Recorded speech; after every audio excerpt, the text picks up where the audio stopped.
começar ano letivo em breve. Tá todo mundo animado? Boa! Esse é o espírito, né? Para quem se propõe a dirigir uma escola e, portanto, ter direta responsabilidade sobre o futuro, não apenas daqueles indivíduos, mas de todo o nosso Estado. Por isso, eu não posso começar essa nossa conversa aqui sem antes agradecer muito a cada um e cada uma de vocês. Primeiro, por quererem ser professores, e segundo, por serem diretores, dirigentes das nossas escolas. Muito obrigado por assumirem essa missão tão importante, e nós vamos estar juntos, né? Ninguém larga a mão de ninguém daqui para frente, nós estamos todo mundo junto para puxar numa só direção, que é a educação que o Rio Grande do Sul merece. Governador, o clima aqui está de confiança, de esperança, de colaboração, de criatividade, de inovação. Esses 2.400 diretores que estão aqui conosco hoje chegaram aqui, governador, por um processo de mérito muito importante.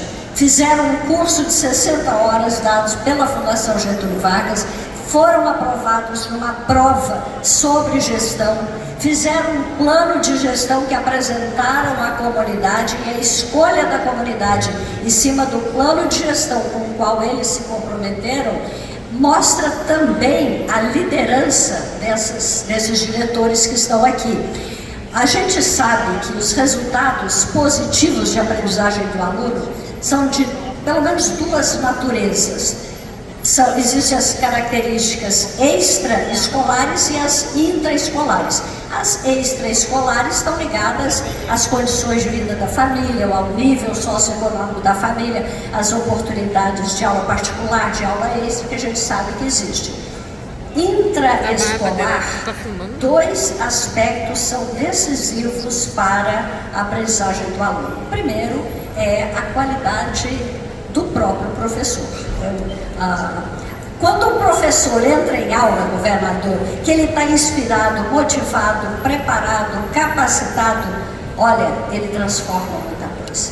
E a gente sabe que é na sala de aula que se constrói um país, então o professor tem esse papel maravilhoso. Agora, o segundo fator intraescolar que determina resultados de qualidade de aprendizagem é o diretor.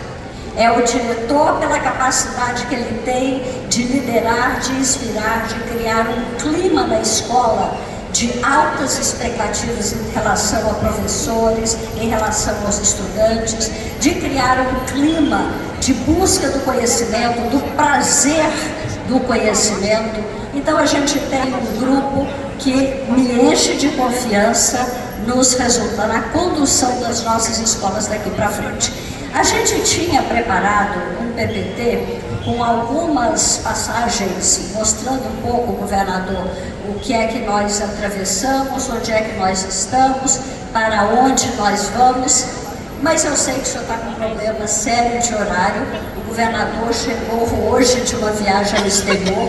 Normalmente a gente tem diferença de fuso horário. Eu agradeço muito o compromisso que o senhor tem com a educação de estar aqui, mesmo no dia em que provavelmente o senhor nem estaria, né, em atividade externa. Aliás, o senhor está de férias ainda, até amanhã. Aí hoje ele ainda não é governador, viu?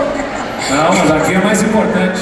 O problema é ter que ir para Bento Gonçalves ainda, que tem a Vindima lá, mas deixa eu sei que fez a apresentação. Tem o pessoal de Bento Gonçalves aqui já fazendo lá, ó, um alô. A Raquel estava dizendo aqui, tem uma apresentação que é muito rápida, nós vamos deixar à disposição para o pessoal ver essa jornada que está se cumprindo, mas acho que algumas mensagens aqui são muito importantes deixar para todos vocês. Vocês escolheram uma vida de serviço público, mais uma vez, muito obrigado. Eu sou de uma família de servidores públicos, meus pais foram professores universitários, hoje são aposentados, meus irmãos são funcionários públicos, um é delegado da Polícia Federal, o outro é fiscal agropecuário do Ministério da Agricultura. O serviço público, quem opta por ele, tem a justa remuneração, que todo mundo vai desejar mais, mas escolhe mais do que ter uma vaga de emprego com o salário no final do mês. Escolhe uma missão de vida, servir a sociedade. Isso é de um enorme valor. todas as pessoas com quem eu converso, que um dia passaram pelo serviço público, que foram para o setor privado de alguma forma, por conta de questões remuneratórias, sempre me reportam, Raquel, que, claro, podem ter uma vida mais confortável, mas não tem o mesmo nível de realização e o alcance que isso tem. Agora, escolher o serviço público na educação é ainda mais nobre, porque tem íntima ligação com a construção de um futuro. Aliás, o lema que nós colocamos para esse segundo mandato de governo é justamente esse: o futuro nos une. Eu vejo aqui rostos diferentes, certamente com histórias diferentes, com crenças religiosas distintas, com idades distintas, com ideologias diferentes. Eu não consigo ver em quem cada um tenha votado ou qual é a religião que professa. E nem me interessa isso. Porque o que me interessa aqui é que nós tenhamos a compreensão de que tem algo maior que nos une. E o que nos une é o futuro deste Estado, e o futuro está nas nossas crianças, nos nossos jovens, e nós temos a obrigação de trabalhar juntos nisso. Então, ninguém aqui serve ao governador ou ao governo, serve ao povo. Servidor público é isso, são servidores do povo gaúcho, do Rio Grande do Sul, através de um governo que tem um governador eleito por essa mesma sociedade, que não é o governador que agrada a todos, mas que é aquele que tem a legitimidade para definir, por um processo de eleição, caminhos para o Estado, como cada um de vocês passou por uma eleição dentro da sua comunidade escolar e tem, portanto, uma responsabilidade nessa comunidade escolar. Então, antes de mais nada, eu insisto nisso porque o debate político, as diferenças ideológicas, a polarização política que sempre esteve presente, mas que está mais agudizada de alguma maneira no nosso cenário político brasileiro e no mundo, eu diria, não pode de maneira nenhuma fazer com que a gente deixe de ter esse entendimento. A gente tem a oportunidade, como cidadão, cada um de nós, no processo eleitoral que venha pela frente, discutir rumos. Mas neste momento a gente tem que ter a compreensão que nós temos uma missão comum, que é melhorar a qualidade da educação, e a qualidade da educação passa por muitos fatores. É claro que passa pelas questões remuneratórias, que atraem e retenham os talentos que a gente tem dentro do serviço público, mas todo mundo aqui sabe também que, embora possamos não viver a realidade remuneratória que sempre se sonhou, o salário está em dia e a gente tem garantido a cada ano reposições e a gente tem conseguido avançar nas questões remuneratórias, inclusive dos diretores. Não é tudo, não está tudo resolvido, mas a gente tem avançado, tem passos sendo dados.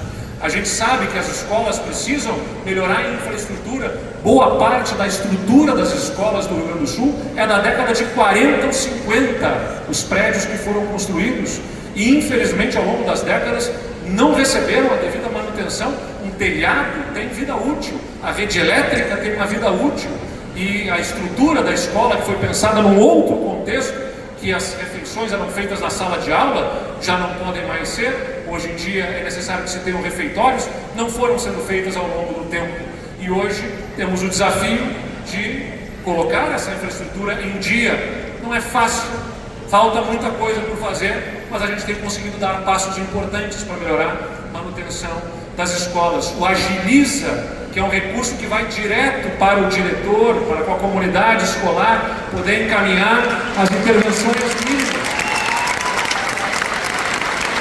E quando nós decidimos fazer o Agiliza, Raquel, algumas pessoas me perguntaram: mas governador, o senhor não tem medo que vai botar dinheiro direto na mão lá da comunidade escolar? E se tiver diretor que faça um uso errado do dinheiro, ou até encaminhe, sei lá, algo de corrupção? Eu digo, gente, eu não vou punir 95% ou 98% dos que fazem a coisa certa, do jeito certo, que trabalham para fazer dar certo, por causa daqueles que fazem dar errado. Não está certo nisso. Então a gente tem dado passos importantes, por isso que eu estou aqui para, mais do que poderia falar como gestor público, de dar as minhas dicas de gestão, vamos dizer assim. A mais fundamental delas que eu vou dizer para vocês é: tem que ter o plano plano estratégico com uma bíblia do lado, né, que tem que ser todo dia revisitado. Esse, para mim, é o principal ponto. Por quê? Porque todo dia vai surgir uma demanda diferente. Vou tentar traduzir isso na minha função. Todo dia, na rede social, um assunto ganha relevância. Na imprensa, uma manchete chama atenção para outro ponto. Na Assembleia Legislativa, um deputado, numa comissão, bate em algum assunto. Se eu não souber com clareza o que nós nos propomos a fazer, qual é o plano, o caminho que nós vamos seguir, a gente fica como barata tonta. Um dia vai querer atender a rede social, outro dia quer atender o que o deputado bateu, outro dia é o que o jornal trouxe de assunto. Se a gente não tiver clareza do que a gente se propõe a ser estratégico para mudar, a gente vai fazer a agenda dos outros. Quem não tem a sua agenda, faz a agenda dos outros. Então é muito importante ter qual é, né, os dados da que a escola precisa fortalecer. Nós estamos observando alguma dificuldade com matemática nas turmas de tal ano. Então a gente tem que ter um plano para aquilo e vamos perseguir aquilo, né? Nós temos um problema de infraestrutura, nós vamos ter um plano para aquela ação de infraestrutura e buscar perseguir aquilo diariamente. Estabelecer essas prioridades, não vai dar para resolver tudo, quero dizer para vocês aqui, né? Todo mundo se elegeu para ser aqui diretor por 3 anos, não vai se mudar toda a realidade em 3 anos, a gente tem que ter um pouco dessa clareza também para não ter frustrações. Então, muito claramente, estabelecer as prioridades, alinhados com a coordenadoria de educação, tem que ter coerência nesse sistema de educação do Rio Grande do Sul, se respeitam autonomias no nível local, na escola, a gente valoriza isso, mas é muito importante que a gente tenha um sistema coerente com a secretaria, com as coordenadorias, que esteja dialogando permanentemente com planos definidos e com ferramentas de gestão e governança para atingir os resultados. Senão vira cada planejamento, cada plano, um belo quadrinho pendurado na parede. Está aqui, missão, o propósito, os valores que nos guiam, enfim. Mas se aquilo não for praticado no dia a dia e disseminado e insistido com as equipes das escolas, é como se estivesse numa gaveta. Eu costumo dizer que é como se nós pegássemos o GPS, né? Qualquer um aqui usa certamente ou vai usar um Uber, ou vai usar o seu carro, ou vai para caminhando ir até algum lugar, não conhece, colocar no Google Maps ou no Waze da vida e quero saber como é que eu chego naquele lugar. Não adianta eu olhar o mapa e guardar no porta-luvas. Eu preciso acompanhar, né, qual é o rumo que eu estou tomando, para se eu errar a direção, eu corrigir rapidamente a rota. Né? Às vezes acontece, era para ter dobrado para a direita, passou, chegou no caminho seguinte, vai ter que fazer uma rotatória, vai ter que corrigir a rota, como diz o GPS. É da vida isso, né? Erros acontecem, as coisas não saem como planejado, tem que corrigir o rumo. Mas só sabe-se que tem que corrigir quem monitora, quem acompanha, quem faz o checkzinho lá, né? Ou seja, acompanha cada uma das ações para saber quando errou. Não dá para chegar daqui a 3 anos, é ruim para vocês, é ruim para o Estado, é ruim para todo mundo, pessoalmente é frustrante e se dar conta que não conseguiu atingir os seus propósitos minimamente. Então esse monitoramento, esse acompanhamento é muito importante. E existem ferramentas para isso, como a do IDEB. O IDEB não é a nota que o governo quer alcançar. O IDEB, claro que ele tem uma meta, claro que a gente deseja, como sociedade, não o governo, o Estado precisa alcançar resultados melhores. Mas, mais do que qualquer coisa, ele é um instrumento para nós de gestão, para entendermos onde estão as deficiências e agirmos sobre elas. Então, se a gente não sabe que em determinada comunidade escolar está se apresentando algum tipo de dificuldade em proficiência, ou reprovação, ou abandono, enfim, se nós não tivermos esses dados de forma adequada, como é que a gente faz uma contramedida? Como é que você cura uma doença se você não tem o diagnóstico adequado de um exame ou de uma análise de um especialista? O IDEB para nós é fundamental por isso. Então, termos os resultados do IDEB, fomentarmos a participação e termos os resultados que demonstre com clareza qual é a nossa realidade, é fundamental. A gente precisa dos nossos diretores para isso. Mas além de tudo, como eu falei, poderia falar sobre gestão, talvez por alguma experiência, ou compartilhar alguma coisa de conhecimento para isso. Mas o que eu quero que vocês saiam daqui e revisitem permanentemente é a motivação. A motivação é o que faz o caminho. O conhecimento técnico é muito importante, mas é muito importante ter vontade, tem que querer fazer, tem que ser irresignado, inconformado, e tem que revisitar aquele sentimento que um dia nos levou para o serviço público. Eu não entrei na vida pública para simplesmente ocupar cargos. Tenho certeza que cada um dos que estão aqui não entrou no serviço público também simplesmente pensando eu quero sentar na cadeira de diretor. Tem realmente um propósito, tem algo que anima, tem uma vontade de transformação. Mas o dia a dia é duro, o dia a dia não é fácil. Como eu disse, eventualmente não simpatizam com o governo, eventualmente estão mal-humorados com outra questão, eventualmente são frustrados ou tristes com questões pessoais, familiares, mas lá fora tem uma comunidade esperando pela gente, que não quer saber desses problemas, das nossas frustrações, das nossas dificuldades, do nosso mau humor ou da nosso descontentamento com este ou com aquele. Tem uma comunidade esperando por nós, para que a gente faça a nossa parte. Então revisitem permanentemente aquela chama que um dia fez no coração de vocês arder e ter a vontade de estar aqui hoje, para que possam se sustentar nos dias mais frios, de talvez alguma frustração ou decepção, lembrarem por que nós estamos nesta vida pública. Não é por nós, é pelos outros.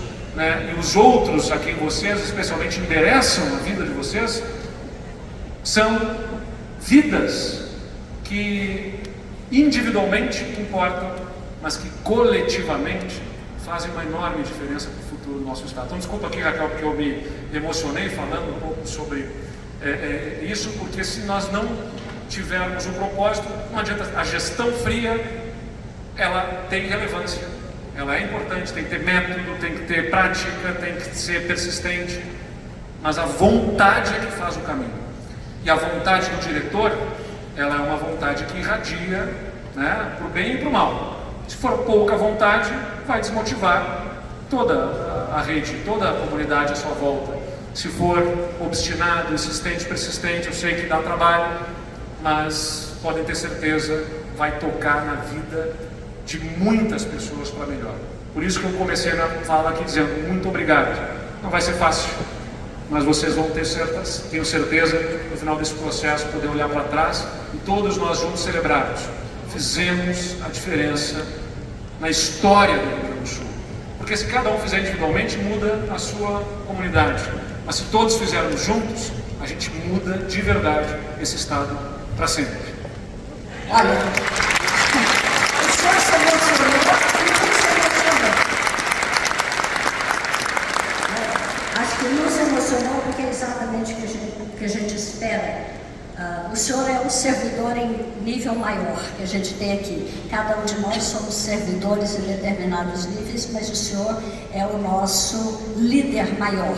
E ouvir isso é exatamente uma confirmação, uma reafirmação de tudo que a gente tem dito desde o início, da importância dos diretores como os líderes educacionais que influenciam e inspiram toda uma comunidade, que fazem a diferença na vida dos alunos, na vida da comunidade, na vida do Estado.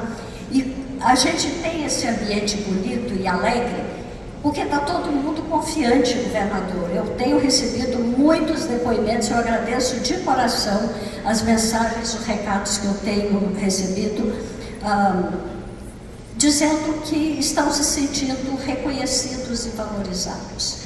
A gente sabe que hoje há uma demanda baixa pela profissão docente, há um desconforto com a própria questão da valorização da carreira na sociedade. Agora, a valorização dos profissionais, que são os profissionais mais importantes do Brasil, começa exatamente com essa política pública de apoio e de valorização. Quando o senhor determina reforma na infraestrutura de todas as escolas. Eu agradeço de coração a secretária Isabel, que está aqui, que toma conta dessa parte, que tem feito acontecer muita coisa. Agradeço muito o Marcelo, presidente da FAMURS, nosso grande parceiro em todo o trabalho aí do Alfabetiza com os municípios. Agradeço o Benhur, da Secretaria de Cultura, a deputada Adriana Lara, ou seja, nós temos... Secretário de Social aqui também.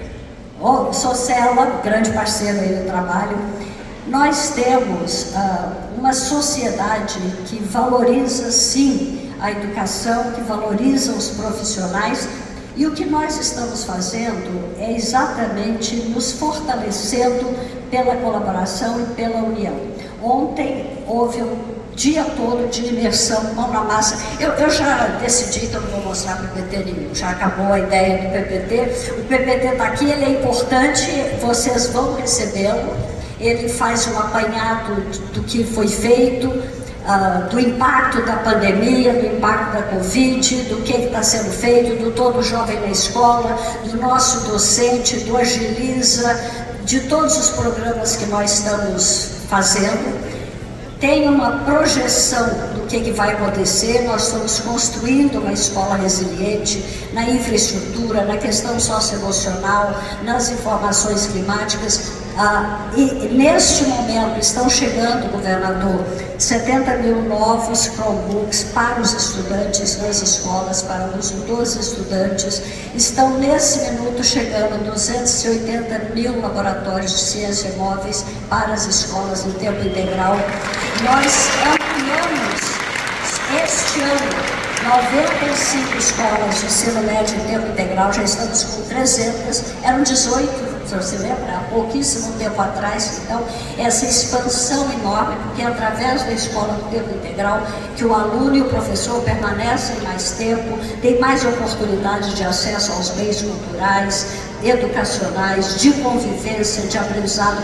Porque a escola hoje, ela é desafiadora, porque não é uma escola autoritária em que o professor dá uma aula expositiva e o aluno, entendendo ou não entendendo, fica calado e absorve. A escola hoje é desafiadora no sentido de que nós temos que conquistar o aluno para ajudá-lo a aprender. O professor é um mediador do processo de aprendizagem, o que requer habilidades e competências que nenhuma faculdade ensinou. Ninguém que está aqui hoje, que é diretor, que é gestor, aprendeu na faculdade a olhar para os dados do IDEB e transformar o descritor de um resultado numa ação pedagógica que vai fazer a diferença na vida do aluno. Isso também não cai do céu, a gente tem que aprender. Então ontem foi um dia de mão na massa, destrinchando como que o IDEB é constituído, porque, como o senhor disse, não é um número, ele é o símbolo de várias informações ali dentro, da proficiência de português, da proficiência de matemática, da média que é feita, da aprovação dos alunos. Hoje o MEC, governador, criou um índice que aglutina a reprovação, evasão e abandono, que é o sucesso escolar. Então, o sucesso escolar é esse conjunto. Antigamente a gente não se preocupava com a equidade. Quando eu fiz ensino médio, era 10% da população que chegava no ensino médio e a gente achava que estava tudo bem, porque os 90% que não tinham chegado lá não existiam, eram invisíveis, não se falava neles. Por isso que hoje a equidade e a desigualdade é uma questão muito importante que tem que ser combatida. Ela é recente na nossa história, né? Aqueles 90% que não chegavam na escola eram invisibilizados por uma sociedade racista, machista, autocrática, colonialista. Então a gente tem uma herança e um legado sobre o qual a gente tem que refletir, conhecer e ter estratégias planejadas, intencionais. E o que a gente está fazendo é isso. Amanhã, a outra metade que não fez a capacitação ontem, fica aqui o dia inteiro fazendo essa capacitação. No dia 19 de fevereiro, já posso adiantar para vocês, a gente vai ter um evento apresentando a Agenda 2025-2035. Eu já vou entregar o material para vocês antecipadamente, para vocês conhecerem. Vamos ter ocasião de conversar sobre isso. Mas o importante agora é a festa, hoje é dia de celebração. E todos eles, governador, estão. Ontem nós criamos o Orelhão Seduc, QR Code, as dúvidas eram encaminhadas e respondidas na mesma hora. Estamos estabelecendo uma colaboração na comunicação mais direta e todos já vão embora daqui recebendo um guia de diretores com orientações, com possibilidade de QR Code para aprimoramento, para aprofundamento das questões aqui, que vai ser um guia de orientação na construção do planejamento desses 3 anos de gestão em que eles se comprometeram e apresentaram metas. Então, a gente está começando o ano escolar de um jeito novo. É um jeito novo de fazer educação, é um jeito novo de fazer gestão, é um jeito novo de se relacionar com o governador e um jeito novo de fazer festa, porque agora é a festa da posse. Eu acho que a gente tem que fazer a festa da posse. Vamos dar posse para esse pessoal aqui, então, né?